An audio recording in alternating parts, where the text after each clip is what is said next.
voudrais rappeler ce que représente la zone franc aujourd'hui et les avantages qu'elle représente pour les États membres.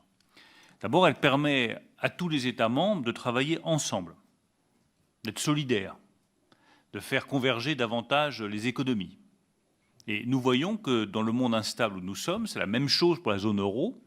Être ensemble, ça protège. L'initiative doit venir des États membres de la zone franc. C'est à eux de décider librement ce qu'ils souhaitent comme évolution, comme transformation.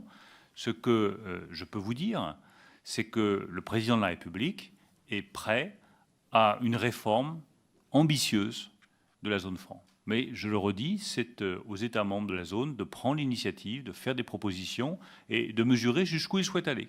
Donc nous travaillons la main dans la main avec la France. Nous avons pris l'initiative de travailler sur la monnaie CEDEAO depuis. Et donc dans ce calendrier de monnaie unique CEDEAO, nous adoptons une approche graduelle où les pays de l'UEMOA font le pas l'année prochaine. Mais nous allons garder pour l'instant l'essentiel des paramètres techniques de la CEDEAO. Ça veut dire, pour ne pas avoir de langue de bois, fixité de la parité, donc euro à la monnaie CFA transformée ECO.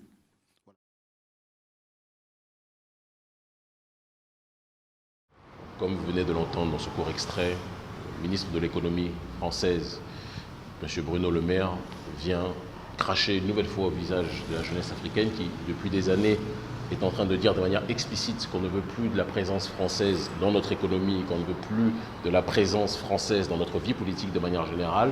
Jeunesse africaine qui souhaite avoir l'autodétermination, qui souhaite avoir la souveraineté, comme tous les peuples de la Terre, sans pour autant que cela signifie que c'est des positions anti-françaises, parce que nous sommes solidaires du prolétariat français, et ça je pense que tout le monde le sait en réalité. Mais Bruno Le Maire continue dans son outrance. Et sa dernière stratégie, c'est de rappeler que le franc CFA permet l'unité des pays africains. On a l'impression qu'il faudrait peut-être qu'on parle en latin pour que Bruno Le Maire nous comprenne, puisque visiblement, même quand on lui parle français, il ne comprend pas. La jeunesse africaine ne veut plus de la présence française. Et si on veut être unis, on le veut, mais on ne veut pas l'être sous l'égide du franc CFA. Ça, c'est le premier point. Le deuxième point qui me paraît le plus important, c'est l'ultime provocation de Bruno Le Maire et de son président de la République, M. Emmanuel Macron, lorsque ceux-ci déclarent qu'ils sont prêts à faire des modifications audacieuses, d'accord, sur la question relative au franc CFA, des modifications structurelles. Et cette thématique ne tombe pas du ciel. Beaucoup s'étonnent, on a reçu un certain nombre de messages, on a été inondés, on peut même le dire, suite aux déclarations du ministre de l'économie, des gens qui nous disaient, mais comment ose-t-il encore, après toutes les manifestations, tout le mécontentement exprimé par cette jeunesse africaine, comment ose-t-il encore ne pas comprendre que l'on veut une rupture avec eux? Mais le problème est que le ver est dans le fruit. Il est bien de stigmatiser le comportement des autorités françaises qui défendent de toute façon leur propre intérêt. On ne va jamais reprocher à quelqu'un de préserver en priorité ses intérêts, même si dans certains cas ça peut être au détriment d'autres. Malheureusement en politique il n'y a pas d'amour, il n'y a pas de gentillesse, il n'y a que des intérêts.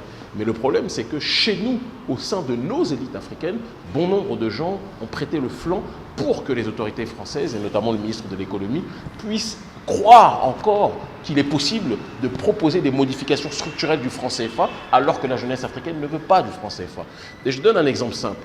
Monsieur Emmanuel Macron a reconstitué une France-Afrique de la société civile au XXIe siècle, ce qu'on appelle une France-Afrique 2.0, qui est le Conseil présidentiel pour l'Afrique. D'accord ? Donc c'est le CPA, Conseil présidentiel pour l'Afrique, et donc qui est constitué de différentes personnalités de la société civile, des entrepreneurs, des pseudo-intellectuels et différentes personnes qui sont pour un rapprochement de l'oligarchie française avec l'Afrique, qui veulent un renouvellement des relations France-Afrique, mais qui ne veulent pas la disparition de la France-Afrique. Ce qu'ils ne comprennent pas, c'est que la jeunesse africaine ne veut pas une nouvelle forme de France-Afrique, la jeunesse africaine ne veut plus de France-Afrique. Et ça, c'est quelque chose quand même qu'on doit être capable de comprendre. Et si relation il doit y avoir entre l'Afrique et la France, ça doit être une relation entre les prolétariats africains et les prolétariats français et européens de manière générale, tous solidaires face à l'hydre néolibéral dont Macron est l'un des plus grands représentants. Et donc, dans ce Conseil présidentiel pour l'Afrique, il est intéressant de noter qu'ils sont en train d'organiser une série de débats, de consultations pour proposer des modifications structurelles sur la question du franc CFA au président de la République. Le but d'Emmanuel Macron lorsqu'il fait ça, ce n'est pas de faire en sorte que la France sorte du franc CFA, contrairement à ce qu'ils viennent dénoncer. Ce n'est pas vrai. Ou qu'ils arrêtent le franc CFA. Le but d'Emmanuel Macron en faisant ça, c'est de donner une sensation de volontarisme vis-à-vis de la population africaine, une sensation qui ne marche pas. La plupart des jeunes ne sont bien heureusement pas dupes de ces manipulations sur le continent africain, d'accord, il faut qu'on puisse le préciser. Et donc, pour ce faire, il consulte un certain nombre d'économistes, d'intellectuels, qui, tout content que la France leur donne la sensation de les écouter, oublient tous les fondamentaux requis sur la question relative de la souveraineté lorsqu'on est dans un processus de guerre. Et c'est le cas de quelqu'un pour lequel, pourtant, je n'ai pas d'animosité, quelqu'un que je peux apprécier en tant qu'aîné, qui est un brillant économiste, objectivement très brillant, qui est notre grand frère Kakou Nububko. Alors Kakou Nububko, c'est aussi intéressant de rappeler que les médias français aujourd'hui, dans une sorte d'effort désespéré, tentent de le faire passer pour l'opposant structurel à la France-Afrique, le combattant de la présence française sur le continent africain, etc. Ça fait objectivement rire. Malgré toute l'affection que je peux avoir pour lui, il ne m'en voudra pas, ça fait rire toute personne qui connaît un petit peu le parcours politique et l'actualité politique de M. Kakou Nububko, puisque Kakou Nububko est membre du conseil scientifique de l'Agence française de développement. L'Agence française de développement, je ne vais pas vous faire un long exposé sur ces structures parce que j'aime toujours que les gens puissent chercher, mais c'est l'un des plus grands outils aujourd'hui du néocolonialisme français. C'est par cette structure qui est l'équivalent de USAID aux États-Unis, c'est par cette structure, l'AFD, Agence française de développement, que des projets de cooptation au sein des populations africaines se font et que l'influence française continue de se faire sur le continent. Parce que la perception du développement français ne sera jamais la perception endogène du développement africain. Ça, c'est un premier point qu'il est nécessaire de rappeler. Et cette Agence française de développement permet de maintenir la présence française cruciale sur le continent africain, cruciale bien évidemment pour les intérêts français. Au-delà de ça, Kakou Nububko, le combattant présenté par RFI et ses nègres de maison et France 24, présenté comme donc le résistant de la France-Afrique, ce qui fait vraiment rire toutes les chaumières du milieu panafricanisme réel, est membre de l'Institut de la Fondation Jean Jaurès. Alors qu'est-ce que c'est que la Fondation Jean Jaurès? C'est une structure officielle